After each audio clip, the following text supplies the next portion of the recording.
எனக்கு அருமையான தேவனுடைய பிள்ளைகளே, நீ சோர்வடைந்து போய் சலிப்படைந்து போய் நம்பிக்கை அற்ற நிலையிலே நீங்கள் கடந்து வந்திருக்கலாம். ஒருவேளை பண பிரச்சனையில நீ இருக்கலாம். எல்லா முயற்சிகளும் நான் செய்தேன், ஆனாலும் எல்லாவற்றிலும் எனக்கு தோல்வி, என்னால ஜெயம் பெற முடியவில்லை என்று சொல்லி நம்பிக்கையற்ற நிலையிலே சலிப்படைந்தவனாக நீங்கள் இங்கே கடந்து வந்திருக்கலாம்.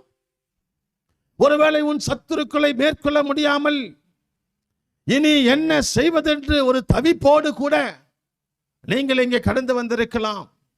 நீங்கள் எந்த நிலைமையிலே வந்திருந்தாலும் சரி, அந்த அப்போஸ்தலன் யோவானை போல அவருடைய பாதத்திலே நீங்களும் கடந்து வருவீர்கள் என்று சொன்னால், நீங்களும் அந்த அப்போஸ்தலன் யோவானை போல இயேசுவின் பாதத்திலே வருவீர்கள் என்று சொன்னால், அந்த யோவானை தொட்ட இயேசு இன்றைக்கு உன்னையும் தொட ஆயத்தமாயிருக்கு.